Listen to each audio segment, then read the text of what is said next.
はいさーい。さあ、かなさん、今日は南城市安座間港から出発ですが、どこに行くかな？もちろん久高島ですよね。ピンポーン、上の島久高島です。はい、私行ったことがあるんですけど、島全体が静かな空気に包まれていて、なんか心が洗練されるというか癒される場所ですよね。わかる。僕ももう何回も行ってて、だいたい年明けぐらいに行って、本当にね、清められるっていうか、疲れた心がもう癒されるというか、リフレッシュする場所ですよね。そうなんですよ。今日はガイドさんがいるということで、島の伝統や歴史にも触れられるかもしれないし、新年の儀式とかあと文化も学べるですよね。だからそれが楽しみだなって思ってます。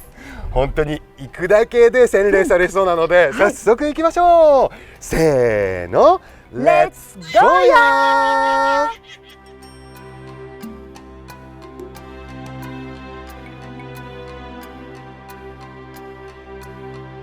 皆さん、チャンネルの応援をよろしくお願いします。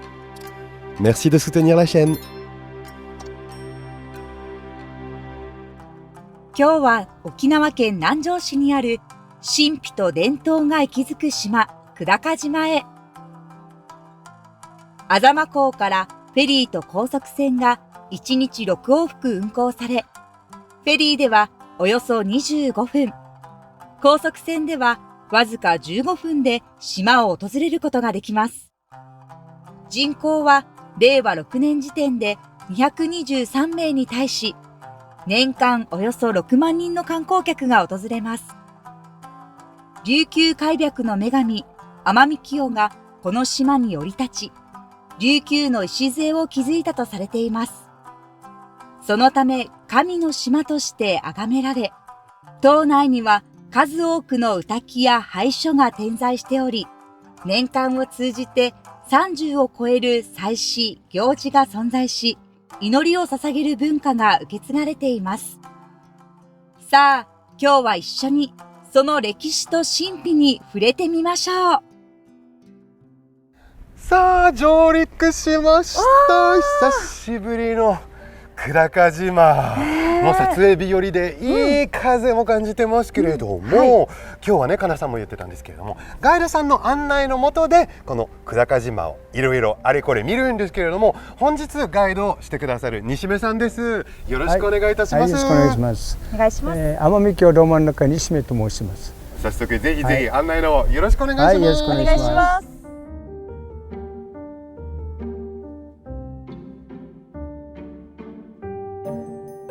いや、素敵ですね。本当に離島に来た感じのね、この集落もそうですし、これは福木ですかね。福木ですね。昔はもう防風林、屋敷の周辺に必ずありましたね。もういろんなところに行ってやっぱりね、ちょっとこういう集落には大体こう福木がありますね。木女花もそうでしたし。そうですよね。今からこの久高島の伝統だったりとかが分かる一箇所目ですかね。そうですね。はいはいはい。二大祭場、お祭り会場ということになろうかと思いますけど、朝木屋ですね。二財法が行われた。どういったところになるんですか。ここはですね、うどんっていうのは王府の別邸なんですね。実は久高島は琉球国王菊江王君、さっきの琉球王府の野呂最古の神様、これ王族にこの行幸の際の別邸があった場所。うどん菊江王君というのは琉球王府の最古の野呂王族しかなりません。この行幸っていうのはいろんな歌木とか拝所、祈ってもらう行、その時の別邸があったと言われています。でこれは今現在はどういった時に使われるところですか。ここがですね、朝毛と言いまして、この後ろが伊財山という言い方をしますけど、ここが実は伊財法というのはですね、久高の女性は30歳になったら神組織に参加する義務があったんですよ。ただこの伊財法も1978年をもってもできない。そうなんですね。人材がいないんですよね。それはもう人が足りなくなった。そういうとこ人口が足りなくなった。人口が足りなくなったですね。途切れてしまったんですね。一番理由として考えられるのはですね、この伊財法に参加できるのは久高で生まれて久高の男性と結婚した人じゃないとダメなんです。ああ、なるほど。だからそれでどんどんできなくなったんですけれども、やっぱり久高島といいますとこういう御嶽だったりとか、そうです神聖な場所ではい男性が入っちゃいけないっていう場所が多いイメージなんですよね、僕はこれまで聞いたのは。だからそれだけ女性がもう本当に神聖な存在っていうイメージがすごくあるので、この遺財法だったりとか、はいはいこの女性をはいはいある意味祀る、はいはいこういう儀式があるのはすごく納得して、もう沖縄独特なそう文化なんだな。先ほどノロっていう言葉が、はい出たんですが、はいこのノロっていうのは沖縄でちょくちょく聞く言葉で、はい大事な存在とは分かるんですけれども、この人ノロとかって実際分かります？あ、もう、はい、あ、もちろん。結構わかるんですね。そうですね。僕やっぱり外国人にとってはノロっていうのはなんかこうお巫女さんなのかなとか、あーいろいろこんな感じかなって思う部分があるんですけど、具体的にノロさんってあんまり実は未だに分かってないので、ノロっていうのは国レベル村レベルの儀式祭りを仕切るのをノロ。祭りを仕切るのがノロ。儀式そう僕がなんとなく思ってたはいお巫女さんっていうのはそんなに間違いではない。まあないでもない。あただーでもちょっと違うやっぱり。それに対してユタっていうのがいるんですよ。はい。ユタっていうのはですね、これまた個人レベルのいろんな相談を乗る。もうそれもね本当に外国人には分かりあーにくいというかずっと謎だったんですけど、このノロさんとユタの違いって何大きなだろうってい違いはう。まあ国レベル村レベル祭り。じゃあユタは個人レベルうんで、ノロさんはちゃんとこのある意味この地域に認められて、そうです。そのそういうことですね役割を果たしている方々のことなんですね。基本的にノロっていうのはもう世襲制がありますので、王府の任命されたら嫁継ぎ孫継ぎということになろうかと思います。これからねまだ長い道のりでもう久高島の文化だったりが分かるところいっぱい回るんですけど、次は何を見るのかな？次は石木浜。ここはニライカナイカ五穀の種の入った壺が流れ着いたという場所ですね。麦あわひえ。石木浜は実は僕何回か行ってて、よく宿泊して次の朝の船に乗る前に石木浜に行ってちょっと海を眺めて水平線を眺めてもう来てるんですけれども、そこでねなんか不思議な出来事もいっぱい起きたので、これまでもういつもねこの神聖な場所に感じてるので、そこに行くのも楽しみです。ぜひぜひ。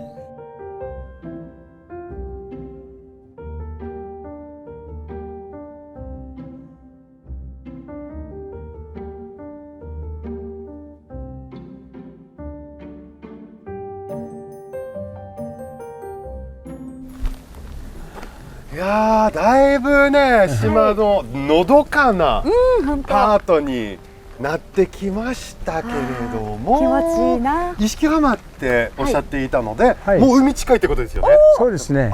書いてある書いてある。石木浜って言い方しますね。石木浜なんですね。はい。なるほど。そして先客がいらっしゃるみたいで、やはり皆さん自転車に乗ってこの久高島を回る感じなんですけど、はい僕も何回か自転車でねはい回ってるんですが。楽しいですよね。この小道が多いのでね。そうですね。うんはいや、どんな景色なんだろう。綺麗だよきっと。あわあ、おお、すーいい、ごこの降りていく感じもいいですね。い。いいですね。こっちもなんかありますね。はい、ここがですね、石切前っていう廃所ですね。実はここは首里城内の要廃場所っていう考えもあります。また二来金の要廃っていう考えもありますね。石木浜の入り口の、石切前っていう歌ですね。じゃあもうまあ早廃所になり速ます。浜の方にもはい、行ってみましょう。わ、すごいなんかこのね本当に沖縄ならではのそうですね。海に続く道。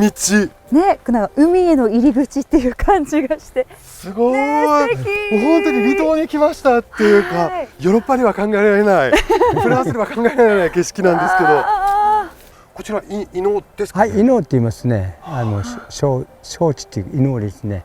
これ南国特有の景色と言われていますね。奄美から南、本土では見られない景色と言われていますね。伊能。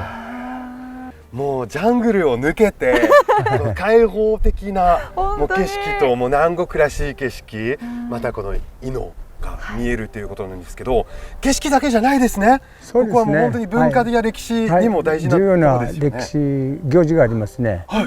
また水平線の彼方がですね、ニライカナイということで、理想郷が旅館があるんですよ。はい。そう実はここがニライカナイから五穀の種の入った壺がお流れ着いたと言われてますね。麦あわ冷え豆とかですね、米とか、あとアダカの実とかクバとか、まあ、文献って多少違いますけど、麦あわ冷えですから、この壺の種をですね、果たすという紙の畑に植えて沖縄伝統に作物を広めたと言われてます。人間の生活に必要なものがそうこのニライカナイからこちらに届いて、そうそこである意味文明がこの人間が生活できる環境がって言われてますね。整ったと言われて、すごいところじゃないですか。ですから始まりの場所というか、久高島は五穀発祥にしている言い方もしますよね。すごいは神聖な浜なんですね、ここ。はい、またここはもう神行事、おぷ主がなしという神行事があります。1月20日に儀式を行う。どういうことかというと、16歳から70歳、これ商人というか大人の男にと健康祈願。健康祈願。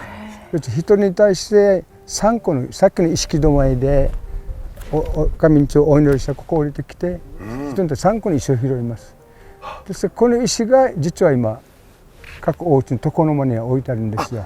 これをお守りとして保管して、はい、これを1月20日に返しに来ます。返しに来るんだ。1年間お守りとして持っとくっていう。この浜不思議なことが起きるんですよ。はいはい、前来た時に僕1泊で宿泊交流館で泊まって、もう星空を見ながら癒されて、次の朝船で帰る前にここでぼーっとまた癒されに来たら、島んちのおばあちゃんが「お兄ちゃんお兄ちゃん」って声かけてきててこの子猫ちゃんをね、実はもう朝見つかってもうちゃんと保護したいので、でも今から海に入って貝を取らなきゃいけないから、入ってる間にこの子猫ちゃんの面倒を見てくれませんかって言ってきて、で島の方ってなかなか外から来た方に声かけないじゃないですか。その時点でもすでに不思議だったんだけれども、もうこのねずっとこのもう帰る前にこの石場まで海辺でもう2時間ぐらい子猫ちゃんと子守りをちっちゃい子猫ちゃんと子守りをして、こ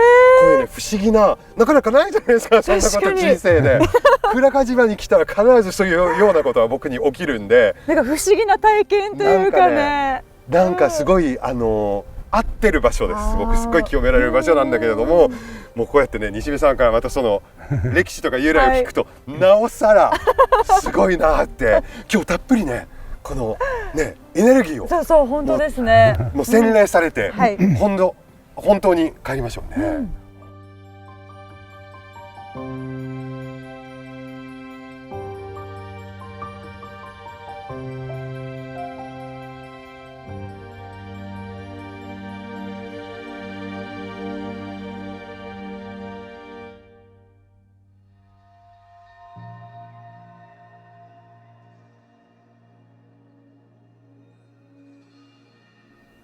さあ久高島といえばですね、やはりいろんな神事行事、いろんなまた神話や伝説があるんですけれども、その中でもねついこの前の旧正月、もう非常に大事と聞いてるんですが、この場所は確かにそのお正月に関連する場所ですよね。そうです。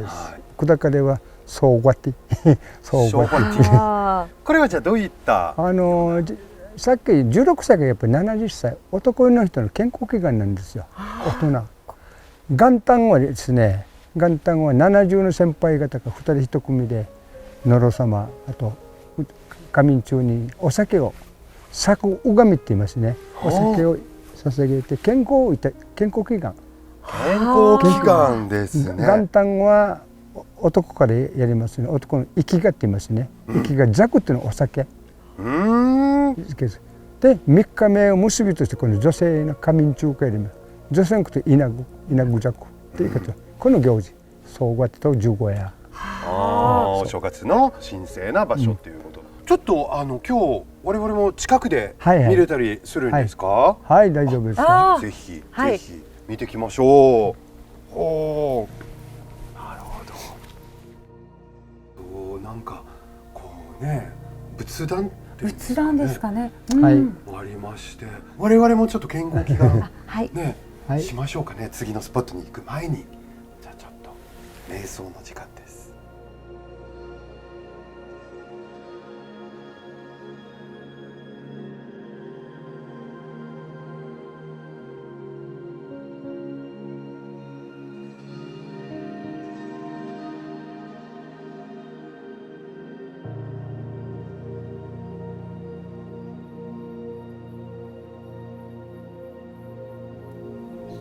すごい。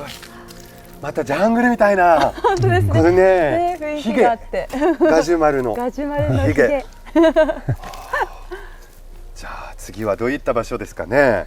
こちらがですね、私の今日の最後の案内になります。内側ってもともと内側ですね。書いてありますね。はい内側。内側。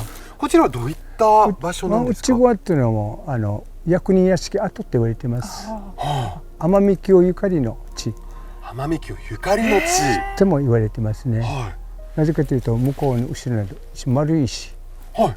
あの石が奄美半座主と奄美家の神様がは休んだ石と言われています。あ、じゃあもう降りてきて、ここで休んで、倉賀島に、はい来て、この場所に来て、そうここに休ん休んで、ですぐ隣にイチャリゴアっていうところがある。イチャリゴアイチャリゴアっていうのは母屋の一つでもありますけど、ここで島串な杖を立てて島作りした場所があります。こうターンってここからで、そこから島が出来上がっていったっていう。どっかなんかに出来上がった作られた何でしょうかね湧いてきたのかな。めっちゃ勉強になりましたね。なりました。はい。勉強になりましたし、知れば知るほどさらに清められた感じが強くなったっていうかはでありますね。いや本当に素晴らしい案内ありがとうございます。ありがとうございましたもしよろしければはい。奄美京降り立ったっていうハビャン、ハビャンハビャンって言いますね。ハビャン。また壁より岬って言い方もします。基本的にはハビャンです。はいはい。ここに行ってみてください。あ、もしかしたら一番北にあるそうですそうです素敵な岬ですね。そうそこが降り立った女神様が降り立立った地とられているんですね。なので最後はちょっとそこに行って、もうエンディングを撮りたいと思います。いや本当に西目さん、すっごい大変勉強になって、またねこの久高島の深さをより分かった、本当に素晴らしい案内ありがとうございました。ありがとうございました。こちらこそどうもありがとうございました。